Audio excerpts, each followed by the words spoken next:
Jess, another interesting guest, Josh Rice. Weiss. There we go. See, I'm doing it. We're pronouncing poor Josh's name wrong here, but a couple of good important things I'm taking away. First off, as I mentioned, we in the past haven't been the best about negotiating because we're pleasers. We want to make everybody happy. But he says, look, that's not what this is about. It's about mutual gain and figuring out what the other side wants and what we want before we go in.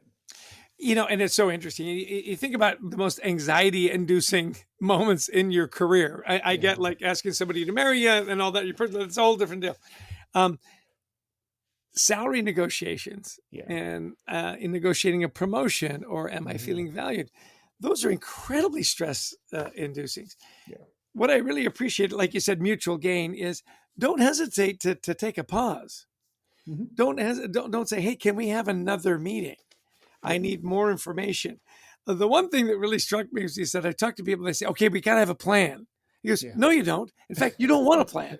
You want to have some ideas. You want to have, what is it that I really need? What is kind of some of my non-negotiables? And how do we get to that mutual gain? And then asking the question, like if you're on one side of the table, it's different than being on the other side, right? Why do you need that so badly? Why is that? Socratic why? Right. It's so interesting. I've got a friend and they've got some changes in his workplace and so on. And his commute is going to become a horror show. So as he goes into the negotiation as to how this new role and new location is going to work, I know one of his non-negotiables is I can't have a 3-hour commute to work. I can't be spending 6 hours a day on trains and planes or trains and more trains in this case.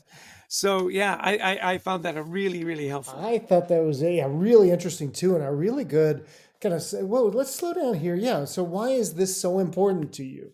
Yeah. And so one of the other things I took away too, as you mentioned about preparation, not a plan, is that the great chess players, because I was thinking, a great chess player, they have the plan in mind, they see the entire move. No, they're reacting. He's exactly right. They're reacting to the move, and then they're planning from there. So I really liked his act, but react and adapt is the idea. What's your contingency plan? And as he say, your BATNA. So what's the best alternative? Not to, because what I would think of that is like, okay, so if I'm asking for $65,000 for my salary, my BATNA is $55,000. No, that's not what he's saying. He's saying, well, what's the best alternative to maybe, as you say, step back, or do I look elsewhere, or what's my BATNA is not what the lowest amount I will take. Right. He even says, if I don't take that offer, am I going to be homeless or unemployed? I mean, figure that out. The rush to compromise really struck me because that's the easiest thing to do, right? I'm anxious about it. I just want it to be over. This is good enough. I'll give up this, and this. And this example of the salespeople coming back with bad contracts. He said, well, because that's what you're incenting them to do.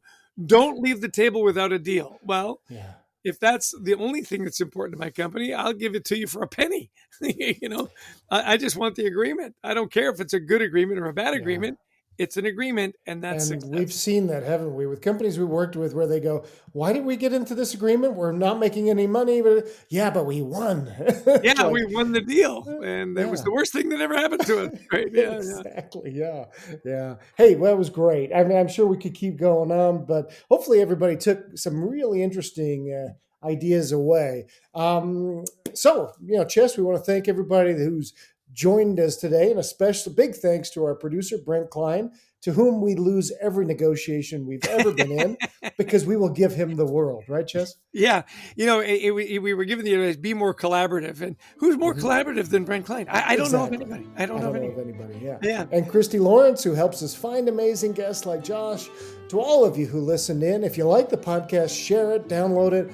We'd also love you to visit thecultureworks.com for some free resources to help you and your team culture thrive. Yes, and we love speaking to audiences, whether it's live or it's virtual. We do workshops, we do executive coaching. We love to talk about, mental health in the workplace on our book, Anxiety at Work. Please pick up a copy. We also talk about, leading with gratitude and creating a great culture. So if any of those things are important to you and you've got some high potential leaders you need coached up, please, drop us a line, give us a call. We'd love to work with your organization. Have I forgotten anything, Adrian? I'll give you the last word. There's so much more. There's a plethora of information out there. Again, go to thecultureworks.com. You'll learn all about us.